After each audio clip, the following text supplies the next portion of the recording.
telecoms networks, particularly if the vendor is new to the UK market, the quality and transparency of the vendor's engineering practices and cyber security controls, the vendor's resilience both in technical terms but also in relation to the continuity of supply to UK operators, the vendor's domestic security laws in the jurisdiction where the vendor is based, and the risk of external direction that conflicts with UK law, the relationship between the vendor and the vendor's domestic state apparatus, and finally, the availability of offensive cyber capability by that domestic state apparatus or associated actors that might be used to target UK interests. To ensure the security of 5G and full fibre networks, it's both necessary and proportionate to place tight restrictions on the presence of any companies identified as high risk. The debate is not just about the core and the edge of networks, nor is it just about trusted and untrusted vendors. The threats to our networks are many and varied, whether from cyber criminals or state-sponsored malicious cyber activity. The most serious recent attack on UK telecoms has come from Russia, and there is no Russian equipment in our networks.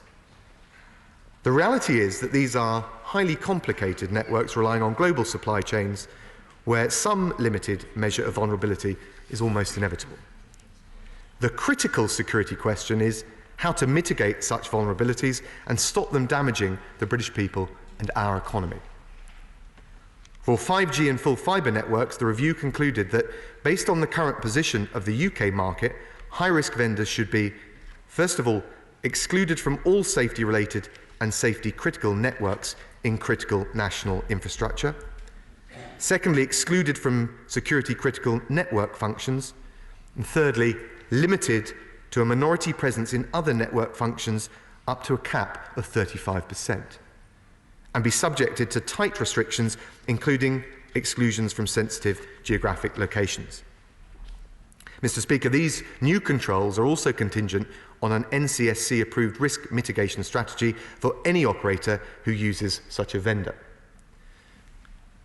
We will legislate at the earliest opportunity to limit and control the presence of high-risk vendors in the UK network and to allow us to respond as technology changes. Over time, our intention is for the market share of high-risk vendors to reduce as market diversification takes place.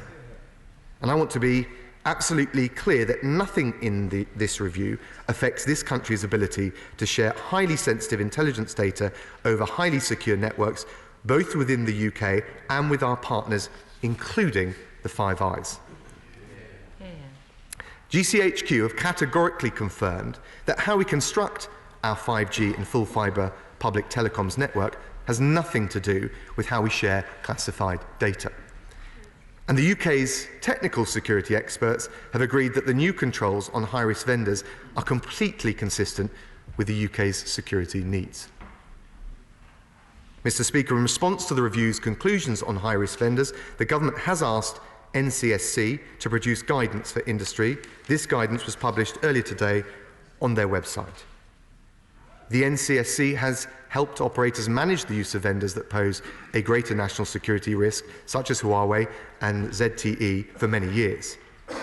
And this new guidance will include how it determines whether a vendor is high risk, the precise restrictions it advises should be applied to high-risk vendors in the UK's 5G and full fibre networks, and what mitigation measures operators should take if using high-risk vendors. As with other advice from the NCSC on cybersecurity matters, this advice will be in the form of guidance. The UK expects UK telecoms operators to give due consideration to this advice, as they do with all their interactions with the NCSC. Mr. Speaker, I hope the whole House will agree that if we are to achieve our digital connectivity ambitions, it is absolutely imperative that we can trust in the safety and the security of our telecoms networks. Risk can't be eliminated in telecoms, but it is the job of government, Ofcom and industry to work together to ensure we reduce our vulnerabilities and mitigate those risks. The government's position on high-risk vendors marks a major change in the UK's approach. When taken together with the tough new security standards that will apply to operators, This approach will substantially improve the security and the resilience of the UK's telecoms networks, which are a critical part of our national infrastructure. It reflects the maturity of the UK's market and our world-leading cybersecurity expertise, and it follows a rigorous and evidence-based review. It is the right decision for the UK's specific circumstances. The future of our digital economy depends on having that trust in safety and security. And if we're going to encourage the take-up of new technologies that will transform our lives for the better, then we need to have the right measures in place. That is what this new framework will deliver, and I commend this statement to the House. Thomas Simmons. Thank you, Mr. Speaker, and I'm grateful to the Foreign Secretary for his statement and indeed for giving me advance sight of it. I'm pleased that the Government has finally set out the conclusions of the telecom supply chain review in relation to high-risk vendors after far too long a period of dither and delay. As the Intelligence and Security Committee made clear in July of last year, this debate has been unnecessarily protracted and damaging. A decision was required urgently so that everyone concerned can move forward. Our telecom sector, businesses and households need that clarity and certainty to move forward. Leaks, rumour and confusion on this simply can't continue. Mr. Speaker, the safety and security of our critical national infrastructure is crucial. Robert Hannigan, the former head of GCHQ, has said that decisions about providers should be made on technical expertise and rational assessment of risk, and I agree. It's for the Government to consider the best and expert security advice that it is given and act upon it. Ministers should have robustly investigated the risk posed to our critical national infrastructure. And whilst, Mr. Speaker, I appreciate the confidentiality of National Security Council meetings, I hope the Foreign Secretary can give a firm assurance that this is the case. Guarantees about the safety and security of the network going forward are now absolutely crucial if Huawei is to be involved in building the 5G network. It is for ministers to make decisions in our national interest now and going forward, and never to be held hostage by shifting transatlantic geopolitics. A rush by the Government to throw itself into the arms of President Trump to secure a trade deal must not govern everything that it does. And there is a wider point here. Mr. Speaker. As we assess potential risk to our critical national infrastructure, whether it's from Huawei or indeed anywhere else, we should be ensuring that the UK network is constructed in such a way that it is in the best possible condition to withstand attacks wherever they come from.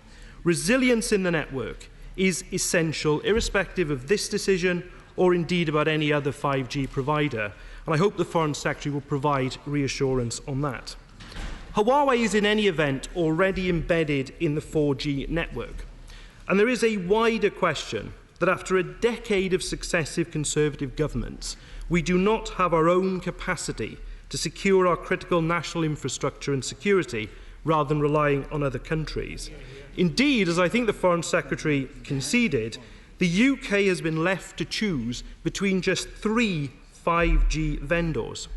What is the Government going to do to support local manufacturing and our own tech sector in growing businesses that can secure our critical national infrastructure? And I've heard his words today, Mr. Speaker, about market diversification, but those words are not enough. The Government needs to act.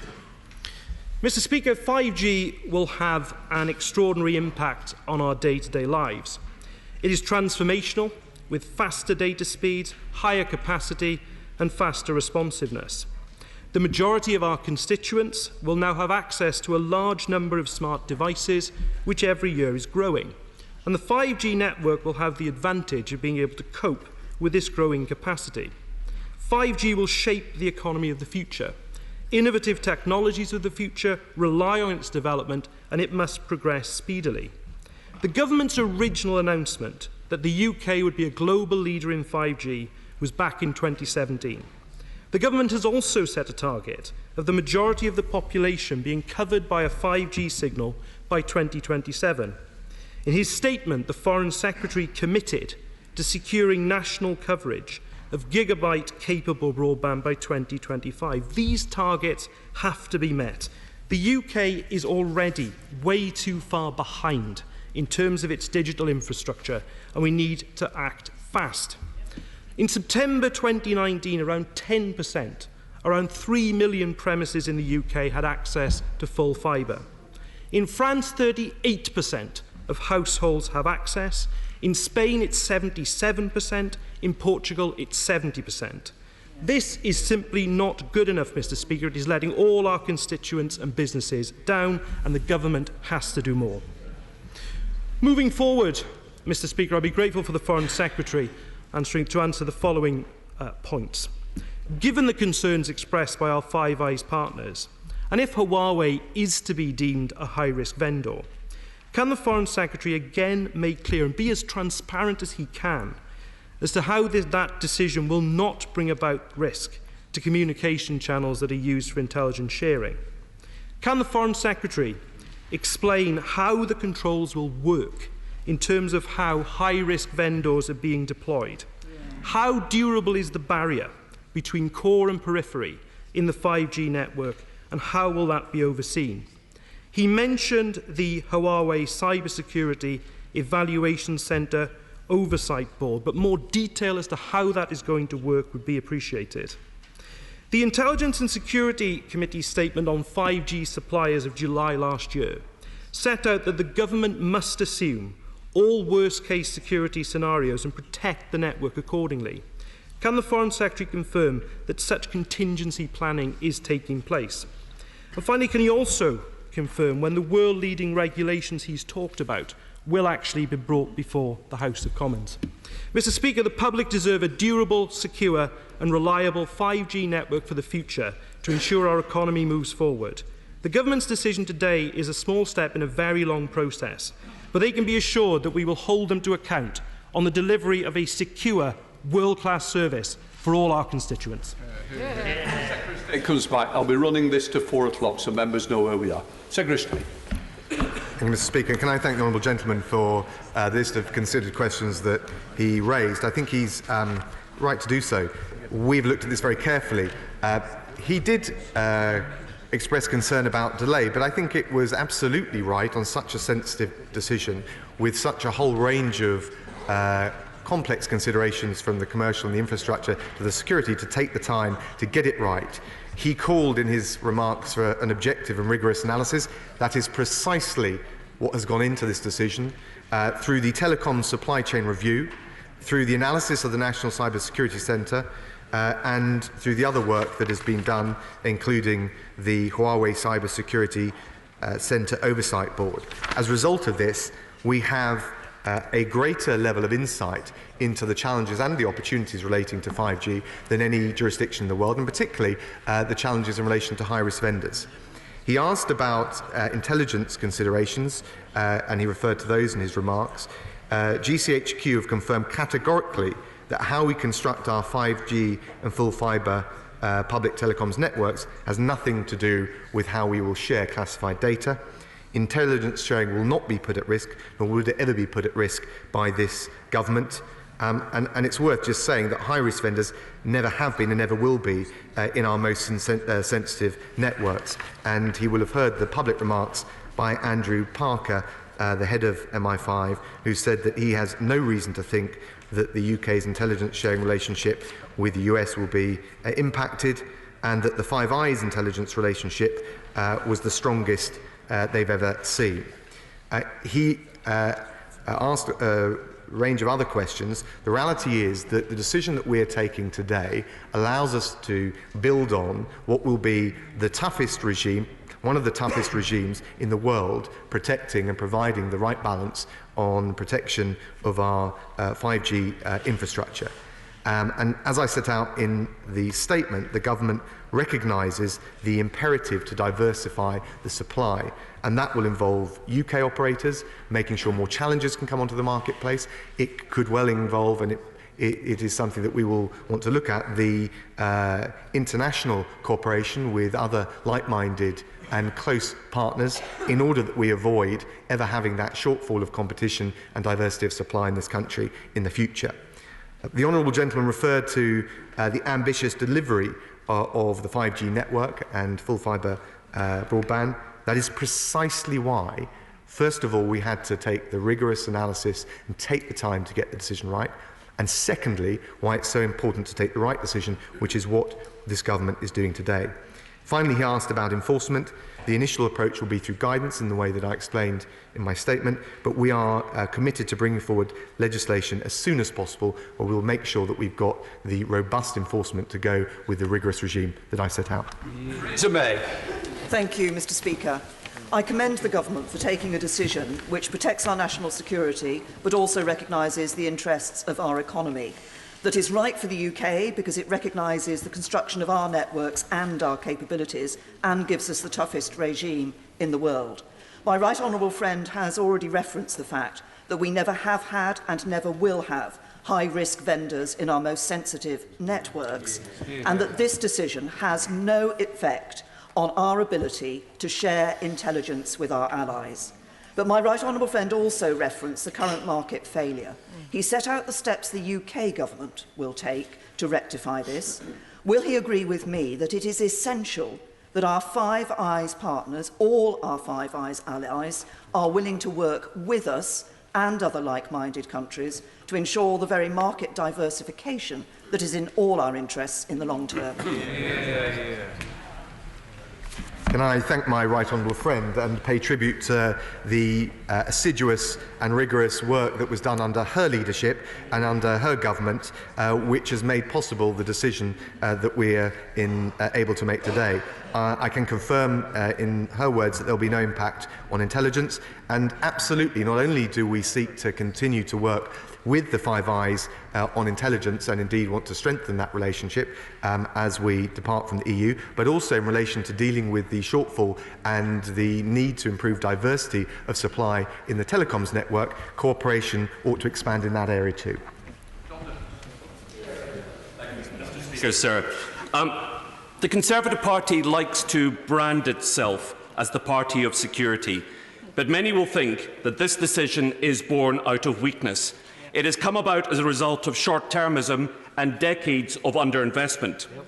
The Prime Minister has gone for the cheapest, least secure option, but it doesn't take a genius to work out why Huawei is so competitive in cost. It's the Chinese Communist Party branded as a company, and the Conservative government has chosen low cost over security. 5G has been described as the central nervous system of a modern society, and every citizen wants to know whether the state itself can be undermined by the decision this government has made. But let us be in no doubt, 5G infrastructure from China is not safe. Under Chinese law, every Chinese company is mandated to give whatever help it is asked to give to the Chinese intelligence services, and in secret. That alone should have been enough for the Prime Minister to decide against allowing this company access. Now, the Secretary of State has said that the company is to be limited to 35% market share in the periphery of the 5G network and will be banned from core functions.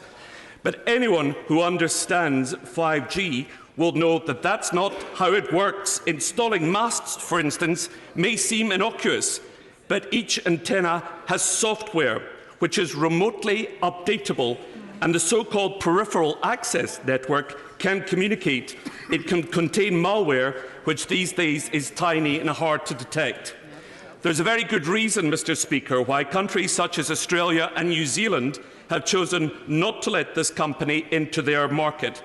I suspect history will judge that their governments showed more wisdom at a critical time. The government here has also made a choice: low cost versus security.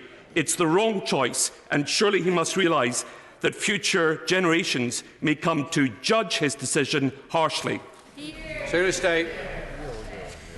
Well, thank the honourable gentleman for his statements. He questioned the rigour of the decision, but as I set out in my statement, this follows, and I think in fairness to the honourable gentleman opposite, what has been a very thorough and extended assessment through telecom supply chain review, and also the analysis on the security side by the National Cyber Security Centre. And so I'm afraid he is at odds with all of that analysis, including those provided by the intelligence agencies into the government.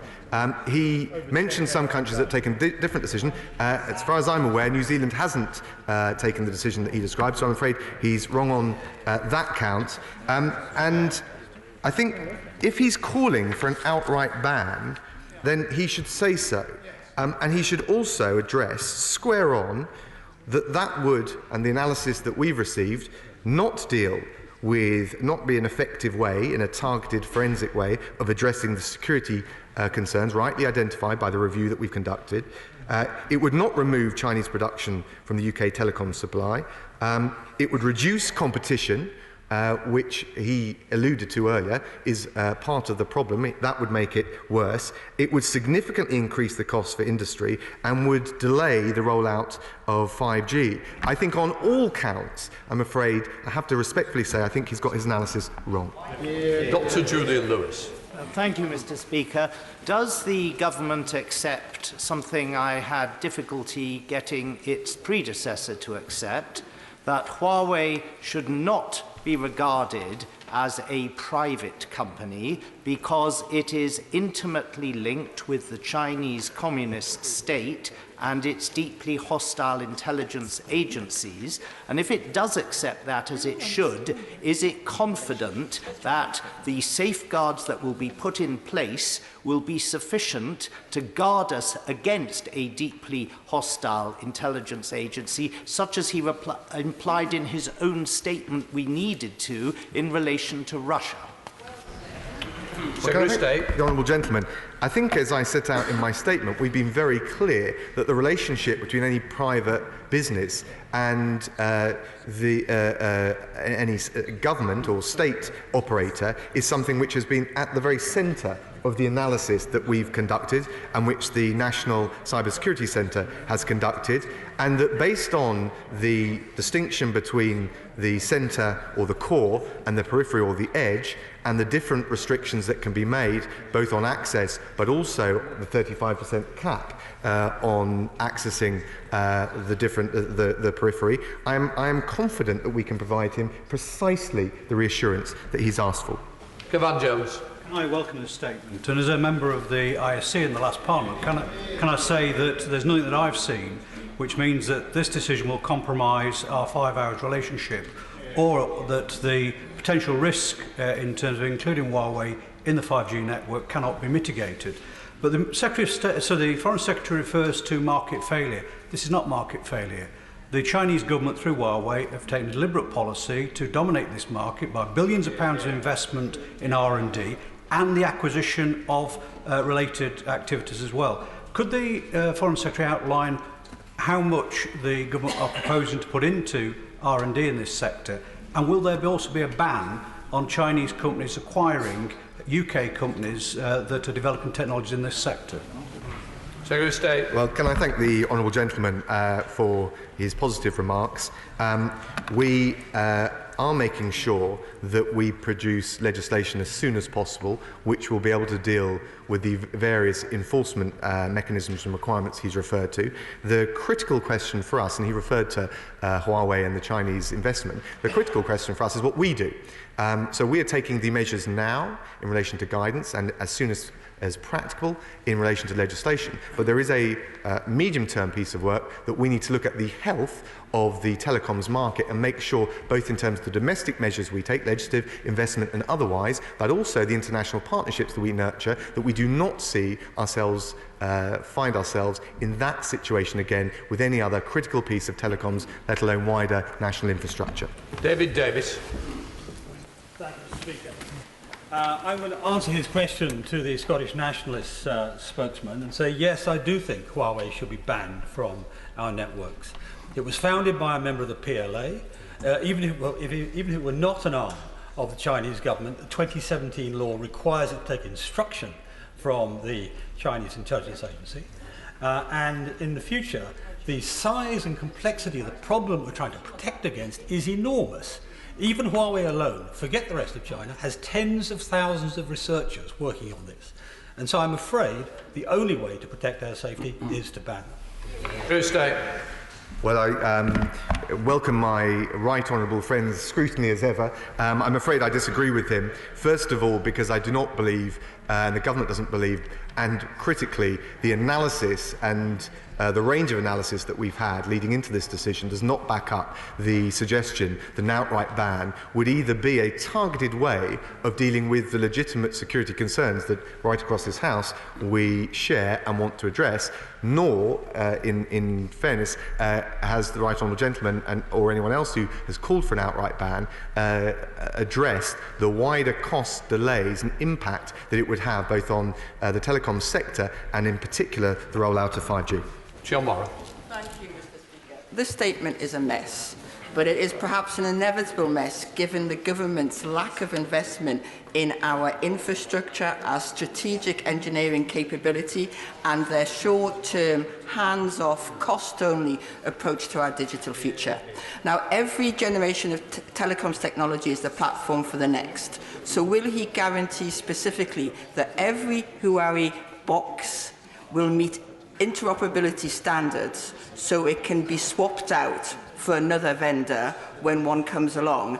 And what specifically, not generalizations, but what specifically is he doing to enable a British-based manufacturer of telecoms equipment so we aren't in this position again? Well, on the enforcement side, the first thing that On the enforcement side, the first thing the government will do is come up with the guidance and the requirements for the industry, which they will, I'm sure, want to comply with. That will be followed very swiftly by legislation to make sure that we have got legally binding, thorough, consistent and rigorous enforcement of all the different requirements that are made. She is right, I think, to talk about more broadly the piece about building up, not just defending against high-risk vendors, but building up a wider supply and a more diverse supply of UK-based operators. That obviously requires fiscal measures, international cooperation with our partners and a range of other regulatory considerations. All of those are going to be looked at by the government. Penny Morden. I understand the restrictions of high-risk vendors to non-core, but would my right honourable friend agree that excluding high-risk vendors from any provision is one way we can encourage companies and states that do not operate under international norms and business standards? That is why this decision is regrettable. And would he agree with me that this country must never find itself in this position ever again? Secretary of State. Well, I pay tribute to my right honourable friend. I agree with the second part of her point, and I've laid out at length the legal, regulatory and fiscal measures the government will be considering and taking in order to prevent this happening. I don't believe that, and the government doesn't believe, an outright ban would address in a targeted way the legitimate security concerns that people have around high-risk vendors. It will be a very blunt tool for addressing a very specific problem. Daisy Cooper. Speaker. The government makes a distinction between the core and the periphery, but many people have made the point that as the network continues to integrate, that distinction will disappear. What reassurances can he provide on that? The periphery, where Huawei will be permitted to operate, includes radio masts that are used for emergency services, search and rescue, distress signals, and by 100 community RayNet organisations. What assurances can he provide on those 2 points? 100%. I thank the honourable lady. Good focused questions. The core of the network is the nerve centre for our national telecommunications network. It's the most sensitive functions.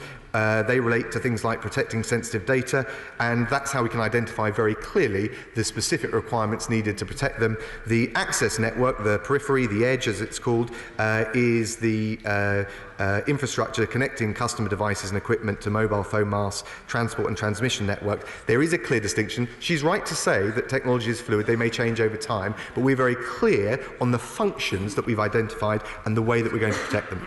Ian Duncan-Smith. Mr. Speaker, can I say to my right honourable friend, I am deeply disappointed in this decision now. I have spoken at length in the past to security officials, and they will always tell you that defending in cyber security is a game of catch-up. Always catch up against the next algorithm change. You can never guarantee that you spot it, and sometimes until too late. And the reality about the 5G network, Mr. Speaker, is that it is fundamentally different. There'll be less and less centralised function and more goes to the periphery, which is exactly where Huawei will be. So I ask my right honourable friend, given that he didn't mention China in the course of his statement as being a threat to us in cybersecurity, only Russia, does he now believe that China is a threat to us in cybersecurity? And will he guarantee that as he takes on those threats to us, does he think that he will now drive Huawei out of our future systems progressively as quickly as he can? Well, I thank my right honourable friend. I think the government and the various statements that have been made in relation to the security risks have consistently called out China for cyber attacks and for other nefarious ways in which they risk. Well, I'm doing it now, so hopefully my right honourable friend will be reassured. We're absolutely squarely focused on that. But in relation to 5G, it's important to assess very specifically in a targeted way the nature of the risk and make sure that we've got the right tools to deal with that risk. And as I said in my answer to earlier, the risk of an outright ban is a very blunt tool to deal with a very specific problem. But he's right to say we need to be very mindful as technology develops for the future. Speaker, in the discussions with the United States over the Huawei decision, did the United States administration make any linkage between our decision on this issue and a potential future trade deal between the United Kingdom and the United States? I've never had any conversation where that linkage has been made, nor am I aware of one. Richard Graham. Mr. Speaker, I welcome this statement, which balances the advantages of world-class telecoms technology with the need to manage complex challenges from high-risk vendors. And I think the government's acceptance of the restrictions and regulations proposed by the National Cyber Security Centre should give us all confidence. Does my right honourable friend agree that, contrary to what some media are reporting, rather than setting us on a collision course with the US, in fact, the UK will be working very closely with the US and other Five Eyes partners to develop alternative technologies over the next few years? Secretary of State. Well, I thank my honourable friend. He's absolutely right about the challenge we face, but there is also an opportunity, specifically, not limited to, but specifically for Five Eyes partners, to look at this and see the challenge that we face in the future, not just now, work together collaboratively with business, but also with, within government to make sure that we never find ourselves in this position again. Samuel Wilson. Mr. Speaker, it was probably inevitable, given the government's desire rightfully to roll out 5G and broadband across the UK, that this decision would have to be made. But the Minister has given assurances today that he is going to try and ensure that in future we are not as dependent upon foreign technology. And yet in his statement he says that the three areas open to him are, first of all, to reduce barriers to entry. Does this decision not actually create greater barriers to entry, insofar as Huawei will have a greater grip on the market, will have economies of scale in the market, and therefore will be able to keep competitors away from the market? Seriously.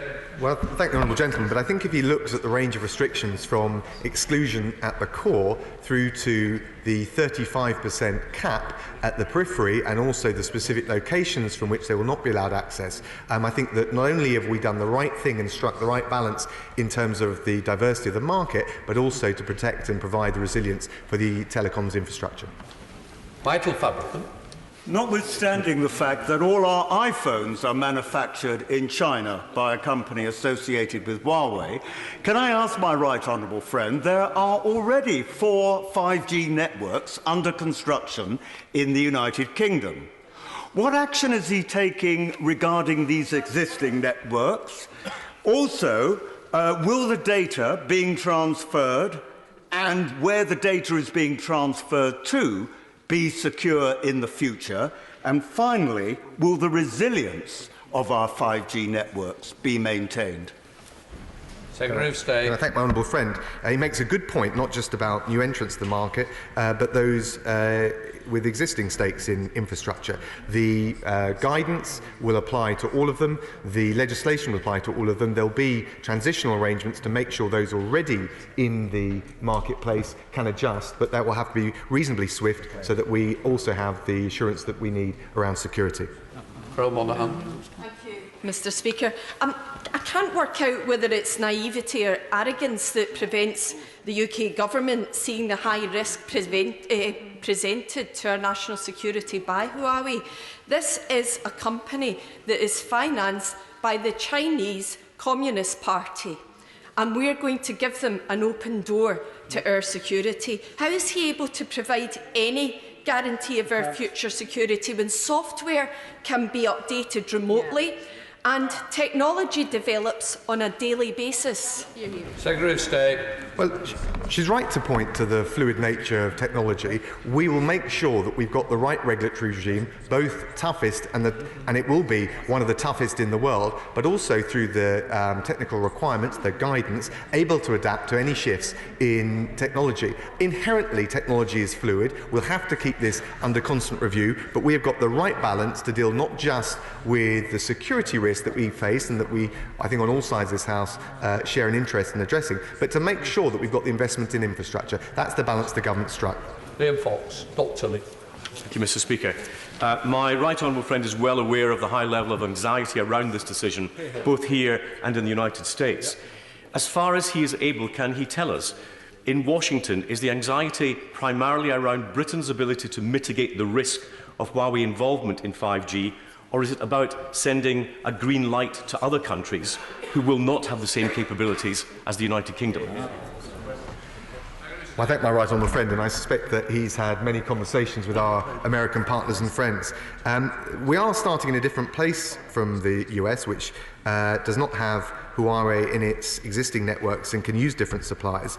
But I can reassure my right honourable friend two things. First of all, during the telecom supply chain review analysis, we considered all of these aspects. We've got the most detailed and broad analysis that has ever been done in the world. And I can also say that during the decision-making process, we did ask the US on a number of occasions if they had an alternative to the use of Huawei which would work for the UK. And neither from our conversations in Silicon Valley or anywhere else was there a solution that would work for the UK.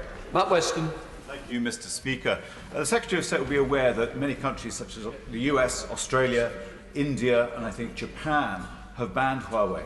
But is he also aware that Vietnam are developing their own network? How is it that this country cannot do the same thing?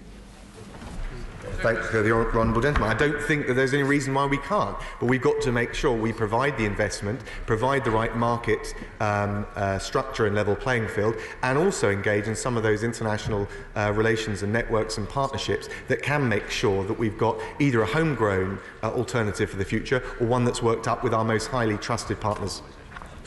Bob Sealer. Thank you, Mr Speaker. I welcome much of the Telecoms review, and I thank my right honourable friend for the manner in which he's speaking now.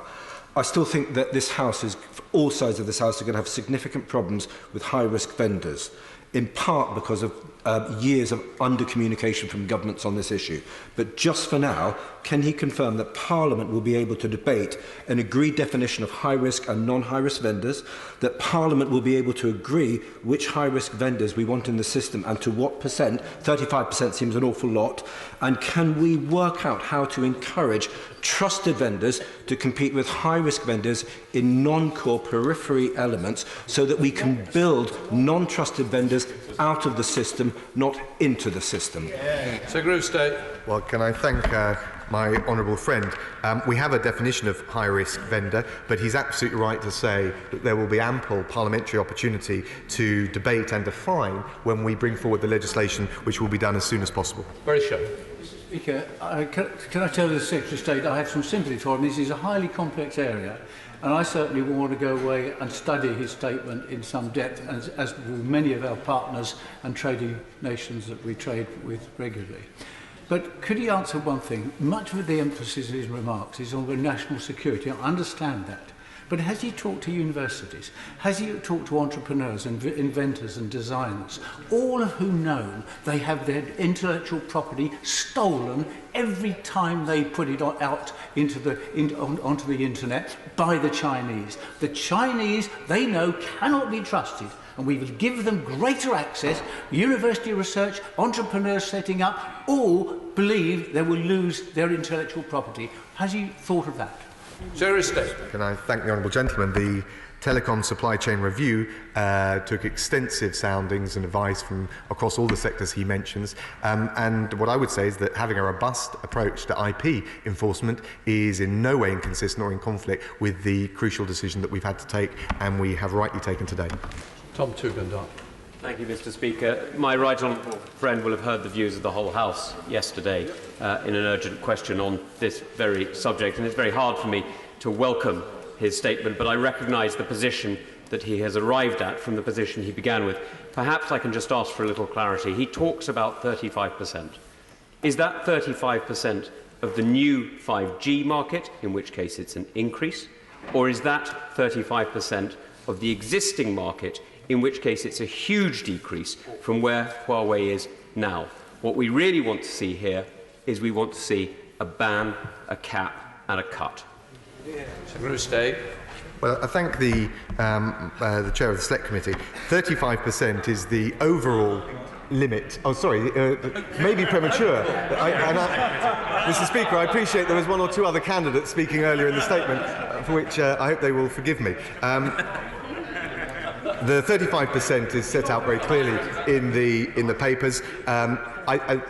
Effectively, it would be roughly equivalent to existing market shares, my understanding. But of course, it could be changed over time, and it links in to the broader medium-term challenge we've got, which is to diversify the supply of homegrown and other highly trusted, if I can put it that way, companies from other countries and other jurisdictions, which will make sure that we've got a far more diverse supply for telecoms and technology which contribute to vital national infrastructure in the future. Sir Mark Hendry. Mr. Speaker, may I welcome and congratulate the Government on a decision that I believe will greatly enhance the digital infrastructure of the UK without compromising the security of our communications networks. 5G networks will be greatly beneficial to businesses and individuals and will avoid this country being dragged into a Donald Trump-inspired trade war with China. I'm not sure quite what the question was there from the honourable gentleman, but we're taking the right decision based on a whole range of technical, commercial and security considerations for this country. And of course we'll need to go out and explain our position to all of our different partners, but I think that particularly as we're leaving the EU, it's right that the United Kingdom does the right thing for the people of this country. We do it in the right way, and we've got enough self-belief and and courage of our convictions to stand up and take those decisions. That's what this government's doing today. President Blood. Thank you, Mr. Speaker. Can I commend the serious and sober tone with which the Foreign Secretary has approached this issue, and also commend the enormous amount of work that must have gone on from the intelligence agencies to re-examine what I understood was the preliminary position arrived at under the government of our right honourable friend, the member for Maidenhead, and that ought to give us comfort that this decision has been properly examined. But the only body in this House, or within the Cabinet, that can actually properly look at this on the basis of all the evidence would be the Intelligence and Security Committee. And if that committee, when it's formed, seeks to examine this decision, can I request my right honourable friend and the government to allow them to look at it within all the restrictions that they have.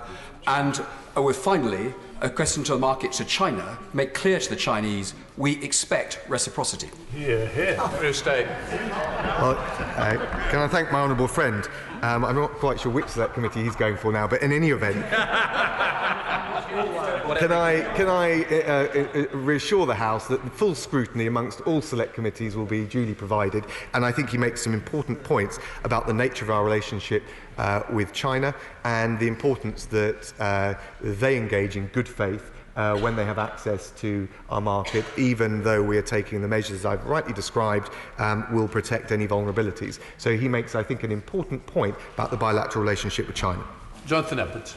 Mr. Speaker, industry experts indicate that the distinction between the periphery and the core will gradually become redundant. So if that is correct, how will the 35% rule that is announced today work over time? I thank the honourable gentleman. He's right. And I mentioned the approach the government will take in relation to regulatory approach, but of course the figure of 35%, which will be set down in law, will be able to be amended and revised. So we will always have the flexibility in the tools that government has in order to address the risk to 5G and infrastructure more generally. Imran Ahmad Khan. I was going to ask a question that was asked previously. But David Morris. Mr. Speaker, when you go to China, you're told by the Foreign Office that if you take a phone, take a burner phone, so you have to get rid of it because it will be hacked. You're told that when you're in China by the embassy there as well. What I would like to know is, can my right honourable friend confirm to me that we're actually utilising their technology and not their services, whether that be clandestine or otherwise? I thank my honourable friend. I'm not quite sure what the clandestine services that he's referring to are, but I can reassure him that there is nothing further than the investment that will be accepted than those laid out in the statement that I've made. Ronnie Collins. Thank you very much. Can I just say, in 35 years of working in IT and writing tenders for telecommunications systems and reading many, I would never in my life have considered a vendor which I judged to be high risk. Why is this government doing this? And do you really think that the resilience and integrity of UK telecoms is safe when you say in page 12, risk cannot be eliminated in telecoms? At least we try and mitigate it. That is precisely what I set out in my statement. Jeremy Wright. Thank you, Mr. Speaker. The disadvantage the House faces this afternoon is that surely the most important evidence in helping the government make the decisions it's making comes from the intelligence agencies. Almost all members of this House will not see that evidence. As it happens, I have at least a version of it, and I happen to think that the government is making the right judgment on a difficult subject.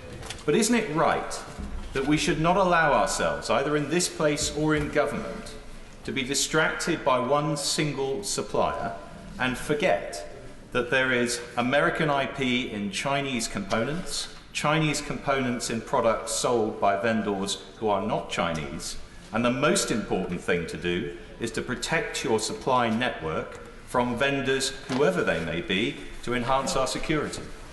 I thank my right honourable friend. I think he makes an important point which was lost on some of the earlier remarks about interoperability. He's, I think, right in his assessment and his judgment, and also in relation to transparency, because I appreciate these are difficult issues for the House to grapple with. We have put as much into the public domain as possible. The Telecom Supply Chain Review final report was published in July 2019, and the analysis by the National Cyber Security Centre is available on its website. Justin Mathers. Thank you, Mr. Speaker. The Foreign Secretary has said that measures will be put in place to protect sensitive intelligence data, and in due course his judgment on that will be found to be correct or not. But given that he's described Huawei as high risk, I think my constituents will be rightly asking what protections are in place for their sensitive data. Secretary of State. Well, the crucial reassurance that I can give to the honourable gentleman and his constituents is that their data won't be at risk at all because of the geared and leveraged and calibrated set of restrictions, including the exclusion of high-risk vendors from the core of the functions, the sensitive network operations, and the various different restrictions on, including the 35% cap on the operations at the network. I think if the honourable gentleman looks at that package in the round, he will see that it is the right approach, not just to protect the resilience of the network, but also the integrity of individual data, whilst also making sure that we're open for vital investment. David Collins. The Foreign Secretary referenced the Oversight Board's work in his statement. He'll note that the Oversight Board have said that there are, in their view, serious and systemic cybersecurity issues with Huawei's network in the UK now, with no credible plan of remedy. Does he agree with the Oversight Board that that is the case? Has he seen evidence to suggest there is a plan to mediate that, to put that right? Or does he believe this is just something that can be managed? Well, as I mentioned earlier, my right honourable friend is right to reference the flaws and the criticisms that have been made in relation to Huawei, but it's precisely because we've got the Huawei Cybersecurity Centre Oversight Board that we can get the right balance between acknowledging the risks, acting on them, but also making sure that we can proceed with investment decisions that are in the country's national interest. Malcolm MacDonald. Thank you, Mr. Speaker. He talks about Huawei as though it's some kind of Chinese answer to John Lewis. This is a Faustian pact with the Chinese Communist Party, and he needs to be honest about that. But on the regulatory aspect, Mr. Speaker, it strikes me the government is getting this the wrong way round. They're going to introduce what it says in his statement is this robust regime for telecoms regulations. Surely that should come before giving a green light to something as dangerous as Huawei into the 5G network. And the question then becomes, what if the new regime decides that what the government has just green-lighted is too dangerous? Is there an opportunity to stop? I don't think, with respect, anyone's described John Lewis as a high-risk vendor. The reality is that the government announced last July one of the toughest regimes for the world for telecom security, so that work is already in train.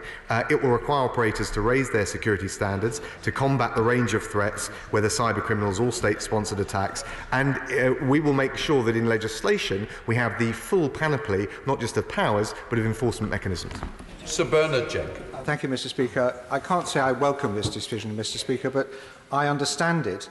But what harsh and honest lessons will the UK government take from finding itself confronted with this dilemma?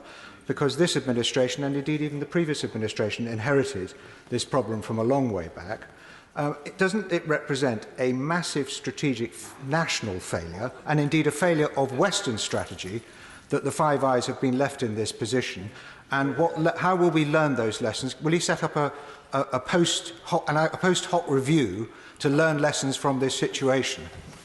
Thank my honourable friend. I entirely agree. I think I expressed in my statement this was a market failure, but he's right also to say it's a failure of government and indeed a failure of Western governments. We have set out a whole range of things that we will do, fiscal measures, regulatory measures, international collaboration, to make sure we never find ourselves in that situation again.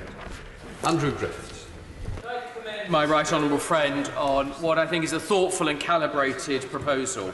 But as someone with first-hand experience of building and operating broadband networks at scale, could I ask him to consider phasing the introduction of the share cap over a number of years to allow time for industry to respond?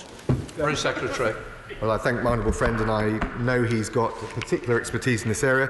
We can consider the cap and the issue of phasing at the point of legislation, but I do think it is important that we take these measures as swiftly as possible to show that we have got a decisive fork in the road, able to meet the challenges of investment, but also the security challenges that we face. Steve Bryan. Thank you, Mr. Speaker. The logic of what the Foreign Secretary is saying, and he talked in his statement, didn't he, about limited choices, is that if he could make this decision around rollout without Huawei, that's exactly what he would do. So as he addresses the domestic telecoms market and the market failure, which, let's be honest, is a domestic market failure, is it possible for us then to ease out this high-risk vendor? Or are we then in too deep and it's only for the future that he's addressing that failure?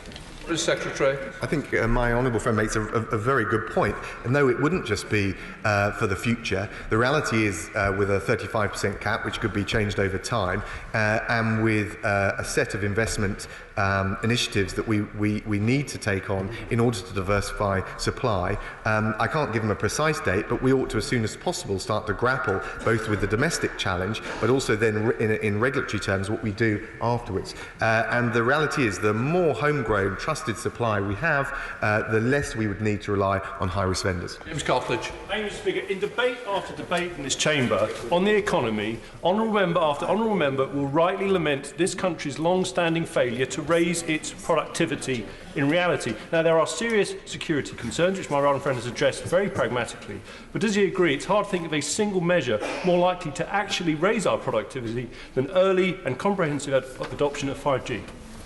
Foreign Secretary. My honourable friend is right, and I think for those that advocate an outright ban, they need to come out and defend what that would mean, first of all, in relation to security, because it would not be a targeted response to the security challenges we face, and secondly, the investment, the delay, the speed of the rollout of 5G.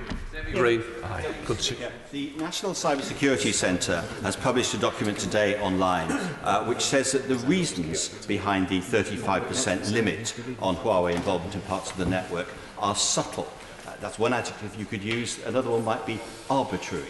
Could my right honourable friend explain why 35%, and can he say over what timescale he wants to drive that number down?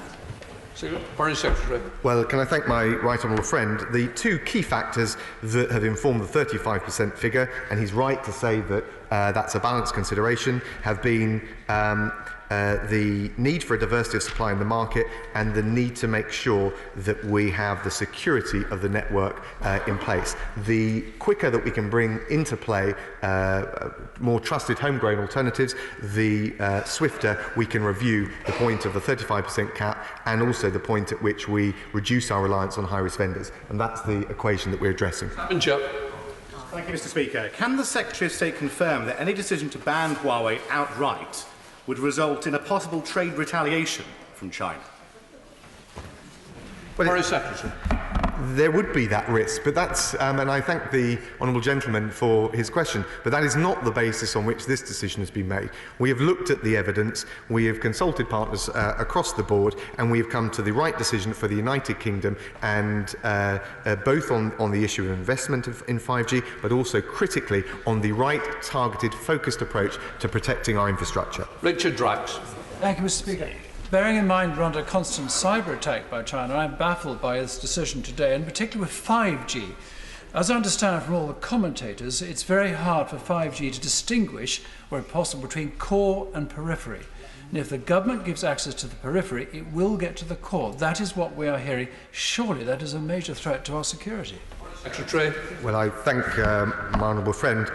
With respect, I disagree.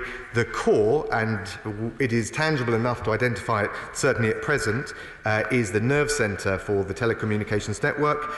It's the most sensitive set of functions, like protecting sensitive data and making sure that the network as a whole keeps running.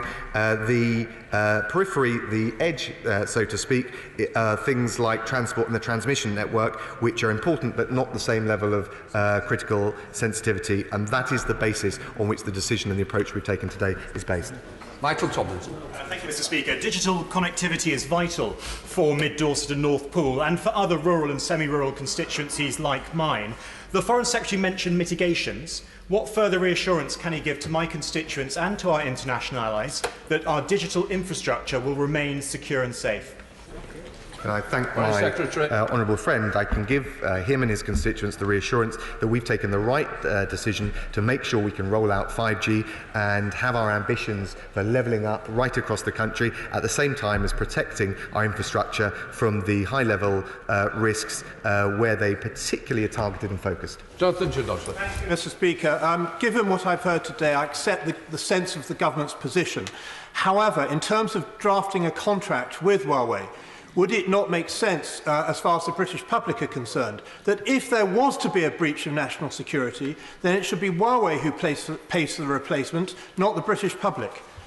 Foreign Secretary. Well, I thank my honourable friend. I mean, I agree with the spirit with which he spoke. Of course, if there was that kind of breach, it would almost certainly be a criminal offence, not just a contractual issue. But what I can reassure him that the legislation will set out all the recourse that would be had against the operators. Alan Kurt. Thank you, Mr. Speaker. For me, there are two key issues in this. There'll be the technology and security challenges for which my right honourable friend will have received the UK and even the world's leading advice from the leading authorities. But on the other hand, there will also be the political fallout. What assessment has my right honourable friend and the government made about the impact of this decision on the politics with some of our international partners? Thank my right honourable friend. I think we've taken a sensible, sober decision based on rigorous analysis, and we will rightly defend it as such with whoever is interested to know the basis for the decision. Equally, there is an important piece of work to do looking forward, as honourable members have expressed, in relation to making sure that we and other Five Eyes partners do not find themselves in this position again.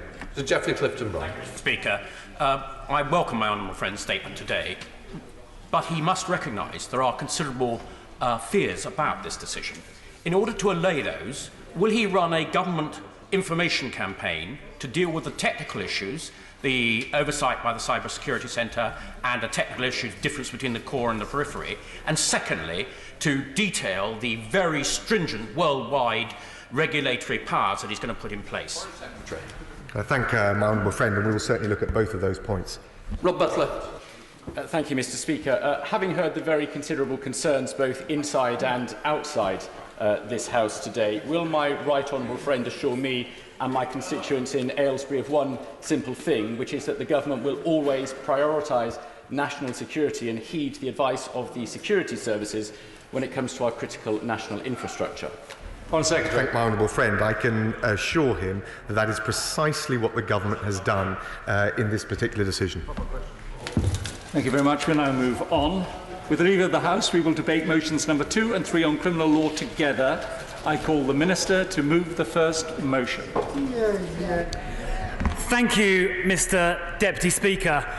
I beg to move that this House approves the release of Prisoners Regulations 2019 and the Criminal Justice and Courts Act Consequential Amendments Regulations 2019 as well. Mr. Deputy Speaker, it has been 47 days since the general election, and these orders before us today, these regulations, deliver on a critical manifesto commitment. Taken together, they ensure that the most serious, violent and sexual offenders spend 2/3 of their sentence in jail rather than half of their sentence, as is currently the case. By making this change, by making sure they spend 2/3 rather than 1/2 of their sentence in jail, we both protect the public and ensure that justice is better done. We protect the public because, of course, while someone is in prison, they can't commit any further offences, and this will increase the length of time they spend in prison. And secondly, it will build public confidence in the justice system in general and the sentencing regime in particular. Will you allow me on that one? Yes, of course. Wouldn't the public's confidence be served if prisoners served the sentence that was delivered in court, rather than this complete fabrication that we have, where these sentences are announced and everybody works out on the back of a fag packet what it actually means in terms of the sentence that will be served? Why go for 2/3 from a half? Why not have the sentence that was delivered in court by a judge served? Well, of course, for many of them, the sort of most dangerous offenders, there are provisions to ensure they do serve all of their sentence in jail, which I'll come on and explain in a moment. But for many offenders, the sentence has 2 parts. It has the part served in jail, and then it has the part supervised on licence following release from jail, which together make up the sentence. But by moving the release point to 2/3 for the category of offences we're going to talk about today, it does make sure that more of the sentence is in jail and less of the sentence is supervised under licence. And I think there is a legitimate public expectation, as the Right Honourable Member mentioned a moment ago, that for certain serious categories of offender, the public do expect over half of the sentence to be served in prison rather than automatic release at the halfway point. And as the Sentencing Minister, I do get quite a lot of correspondence from the public, but also from victims of crime, asking why it is that some very serious violence and sexual offenders are released at the halfway point, which currently happens. I should just make clear what we're not going to be covering today. So in today's debate in these regulations, we're not covering serious terrorist offenders. Those will be dealt with separately in a piece of primary legislation which we intend to bring forward shortly, again honouring a manifesto commitment. Nor are we going to be covering the wider issues to do with sentencing, which we're going to be considering via a sentencing white paper and then a sentencing bill later this year. Now, to my honourable friend. Thank you. I'm very grateful for the Minister setting out the timetable that he sees going forward. He knows that I have been campaigning hard for Tony's Law in honour of Tony Hudgell, a child who was brutally attacked by his both birth parents and left with very severe injuries, and campaigning for a longer sentence. When does he think that we might get to that in his legislative programme? Minister. Well, of course, victims who feel that a sentence is unduly lenient do now have a 28-day period following sentence to apply under the unduly lenient sentencing scheme to the Attorney General, who can then make a reference to the Court of Appeal. But in terms of reviewing sentencing more generally, which may well include the tragic case to which my honourable friend, the member for Tunbridge and Malling, has referred, the sentencing white paper coming forward a little later this year, to be followed by a sentencing bill, will provide him and other colleagues with an opportunity to raise those issues that go beyond the matters being considered today. And I will, of course, be listening very carefully to today's debate, where colleagues on both sides of the House may raise issues which can feed into that sentencing white paper. One topic which the sentencing white paper, I will come on to my friend in a moment, will certainly deal with, not today but in the sentencing white paper, is the question of very short custodial sentences which are not particularly effective at stopping reoffending. The white paper will address that, and in particular it will be making proposals to do more to treat the causes of offending behaviour, in particular drug and alcohol addiction and also mental health problems, which are often the cause of high volume repeat offending, and short custodial sentences are not very effectively dealing with that cohort of offenders. But that is not the topic of today's regulations. That's a matter we'll come to in the forthcoming white paper and sentencing bill. I think my honourable friend from the New Forest had an intervention. Well, I'm very grateful to the Minister for giving way again, and may I just offer a refinement on the suggestion of my right honourable friend and indeed neighbour for New Forest West, and that is this. We understand why one wants to give prisoners serving a sentence an incentive to behave well in jail.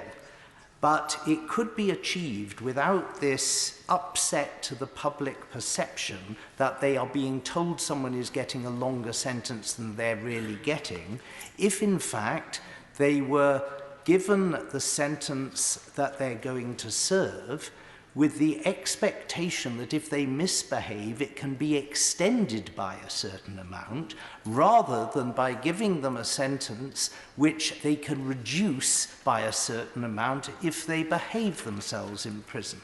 That would avoid this perception by the public that the government is trying to con them into believing that the sentences that are being imposed are more severe than in reality we all know them to be. Minister. Well, I thank my honourable friend for his intervention. I should make clear, as I'll explain in a bit more detail in a moment, that the standard determinate sentences we're discussing today have an automatic release point. The current release point at 50% of the sentence isn't contingent on good behaviour, it's automatic, and we're proposing to remove that automatic release point to 2/3 as a first step. But of course there are other things we could do in the area that the honourable gentleman has just mentioned, and certainly in examining and investigating the clarity of sentencing decisions and how the public understand those is certainly a matter that the sentencing white paper and sentencing bill can properly look at, and I'm very grateful to my honourable friend for raising that. But I think what today's regulations do is take an area, a very specific area, where we can act quickly and we can act immediately, rather than waiting for the larger and the wider piece of work to be done later in the year. Of course, as part of that piece of work, we might well choose to go further than we're going today. But here is an area where we can act quickly, we can act decisively, and we can deliver on a critical manifesto commitment just 47 days after the general election. Of course. Thank you, Mr Deputy Speaker. I thank the Minister for giving way. During the election period, I was delivering leaflets, and a young lady came and caught me up and talked to me about her experience at the hands of somebody who had treated her absolutely heinously, alongside her friend who was a constituent of the Honourable Member for Hastings and Rye. And it was her father who was the perpetrator. He served he was given a sentence of 18 years for those heinous crimes. And they felt that justice had been done until they found out he would only serve half. And they told me that that contributed towards the fact they didn't feel that justice had been done. So the Minister wrote to me very sympathetically when I took this up. I absolutely support these changes, but can we have some solidarity in this place for those people who don't feel that justice has been served because they've watched their perpetrator serve only half of that sentence? Minister. Well, I thank my honourable friend for once again raising that case, and I completely agree with the sentiment he's expressing. Victims often, very often, do feel that when a perpetrator of a serious offence gets automatically released only halfway through the sentence, they do feel that justice hasn't been done.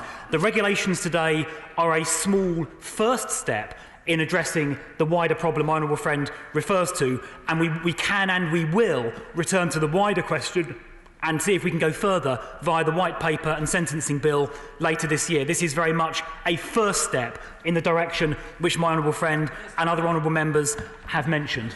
Yes. I'm very grateful to my honourable friend, and I understand entirely the logic behind these proposals. But what analysis has been made of the impact upon the prison population and how many further places, if any, will be required? Well, I would expect nothing less from the honourable member from Cheltenham than a forensic and detailed question. And in fact, I do have those figures. And perhaps it would be worth now, Mr. Speaker, just going through the details of how this scheme will operate and the consequential impact on the prison population and other matters. So let me start in answering the member for Cheltenham's question by just defining exactly what offences are in the scope of today's regulations. It is offences appearing in Part 1 and Part 2 of Schedule 15 to the Criminal Justice Act 2003, which could attract a life sentence. This includes offences like rape and grievous bodily harm with intent. Currently, there are three types of sentence that might be handed down for these offences. The first is for the most serious offences, is a life sentence with a tariff. The tariff is the minimum amount the offender will serve, after which they're eligible for release by the parole board at the parole board's discretion. The second type of sentence, the next most serious, is for offenders deemed by the judge to be dangerous. That is called an extended determinate sentence, an EDS, and for those offences, the prisoner is eligible for release after 2/3 of their sentence, subject to parole board discretion, and after release and after their prison sentence, they're subject to an extended period on licence. There is a third type of sentence, the type we're going to talk about today, which is a standard determinate sentence, which is eligible for automatic release at the halfway point with no involvement from the parole board. Those are the sentences that most concern the government, and those are the sentences where we're acting today. Now, in terms of numbers, in 2018, there were just under 6,000, 5,862 to be precise, sentences handed down that met the criteria I've just laid out. Now, some people online have suggested that most of these sentences are EDSs and therefore today's regulations make very little difference. That is categorically untrue. Of those 5,862 sentences, only 90 were life sentences, 243 were extended determinate sentences, but 4,735, 81% of these sentences were standard determinate sentences with automatic release at the halfway point. The vast majority of these sentences for very serious crimes had automatic release after only half the sentence. And in fact, if you look specifically at the crime of rape, 84% of rape convictions had a standard determinate sentence. 84% of rapists incarcerated were eligible for automatic release at the halfway point. And we take the view that is simply not right. Yes. Thank you. The Minister has outlined that this applies to rapists and to those accused and found guilty of GBH. We're talking about incredibly... Sorry? GBH with intent. So we're talking about incredibly violent criminals. But the government's own assessment of these proposed laws say that they could increase the prison overcrowding, significant costs could be introduced, and it could lead to increased prisoner violence. The gravest risk, however, is that prisoners spend more of their sentence in prison. If they spend more of their sentence in prison, they spend less of their time on release with a licence, which could actually lead to the increased risk of reoffending. So whilst we are all sympathetic to the victims of crime who will feel like maybe justice hasn't been done, what we absolutely mustn't do is introduce an increased risk of violence and reoffending after they finish their term. So instead of talking tough on crime, will the government follow the evidence and do what is necessary to prevent crime and to reduce reoffending? Minister. Well, Mr. Deputy Speaker, in my view, taking this cohort of prisoners and ensuring that they stay in prison for a bit longer does serve the public interest. It does serve public safety, because while they are in prison, of course, they can't commit further offences. They will still spend a third of their sentence on licence, but of course, while they are in prison, there is an opportunity to take part in rehabilitative activity. There will be an impact on the prison population, which I'll outline in a moment. The member for Cheltenham asked the same question.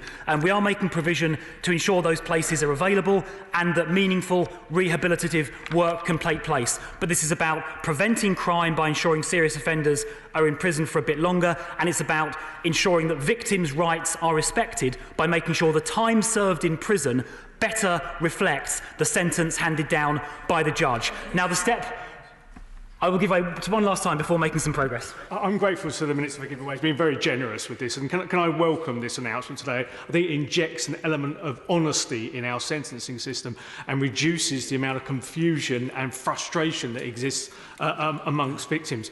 But will he be absolutely categoric that this is part of a process and not an event in itself? So we will see further occasions where this will be rolled out so that there can be more justice for the victims of crime. Well, my honourable friend, the member for Dartford, has been a tireless campaigner for victims' rights and to ensure that justice has been done. I can give him the assurance he is asking for. This is just a first step, and with the sentencing white paper and bill later this year, there is scope to go further and take wider action across the sentencing field, and I look forward to working with him and other colleagues in this area. Now, how can I resist an intervention from the member for Bath? I'm very grateful for him to give way. Absolutely, it is important that victims get justice and that it's seen that justice is being done. But on this side of the House, we do worry about the languages that are being used and that we do not have enough emphasis on rehabilitation. Will he come forward in the future to really point out how effective rehabilitation is actually going to work, in addition to tougher sentences that has to be?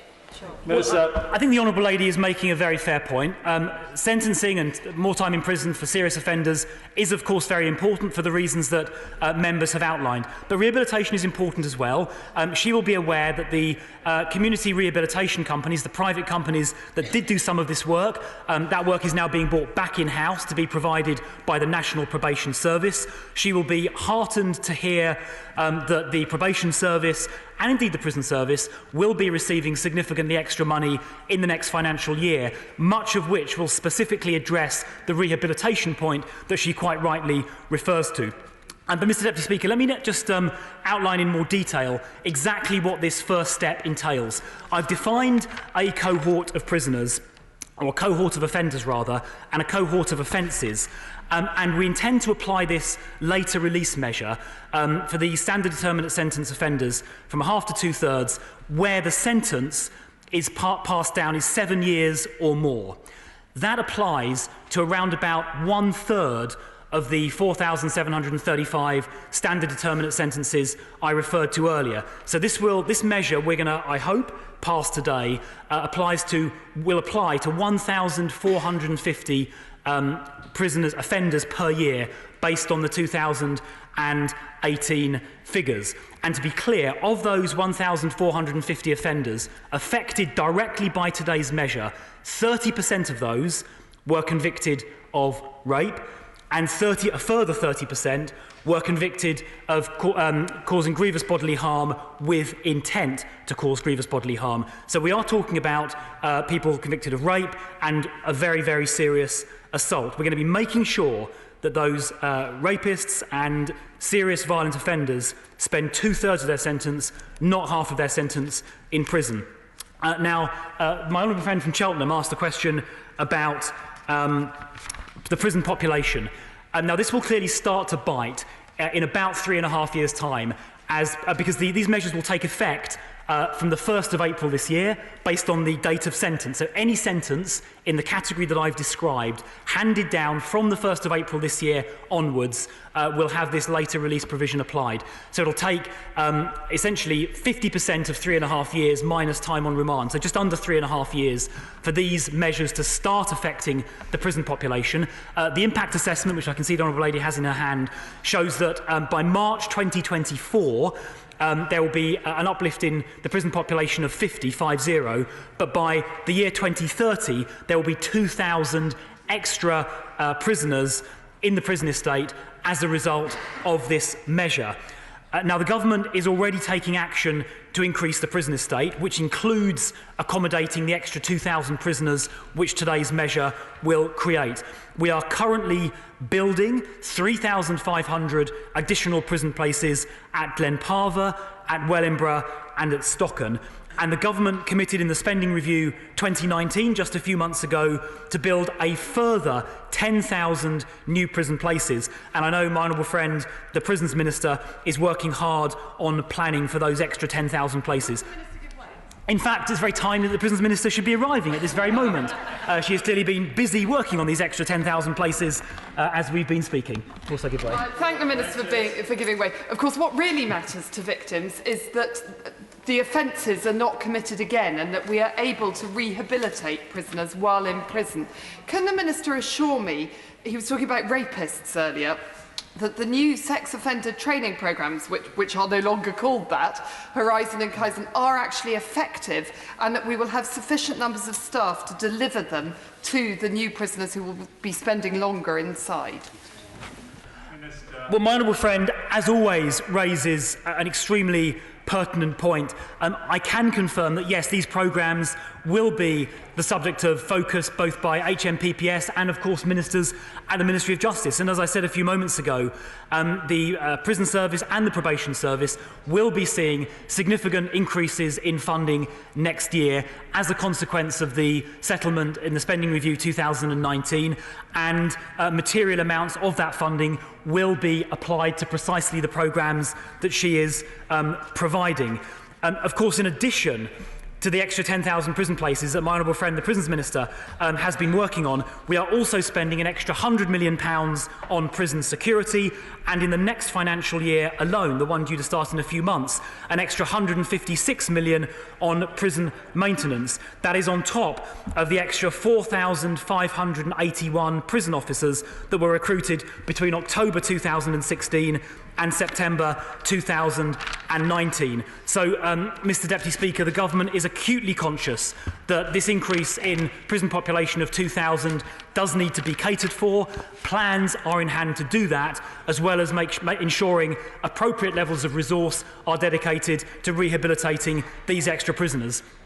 Of course, I give way.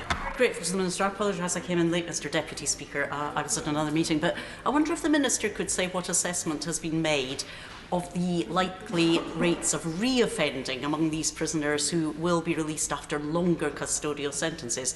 There is quite a widespread view among penal campaigners that longer custodial sentences will not be as effective at rehabilitation than rehabilitation in the community. So in looking at the long-term need for prison places, I wonder if the Government could say what assessment it has made of reoffending rates among these particular individuals. Well, of course, the longer that is spent in prison, the more opportunity there is to deliver rehabilitative services in the context of the prison sentence. Looking at reoffending rates in general, the reoffending rates are actually worse for people serving short prison sentences, which is why I mentioned earlier the importance of focusing, for example, on treatment of mental health and addiction problems as an alternative to short custodial sentences. For the cohort we're discussing today, we don't have precise reoffending figures, but for broadly these kind of offenders serving sentences of, say, 4 to 10 years, that's the closest proxy I've been able to find. The one-year reoffending rate is about 20% at present, but of course we'd like to do more work to reduce that. Mr Deputy Speaker, just in conclusion, there is a second statutory instrument we'll be looking at today, which is a technical SI designed to make sure that consecutive sentences are dealt with in the same way as non-consecutive sentences that I've been describing already. Mr Deputy Speaker,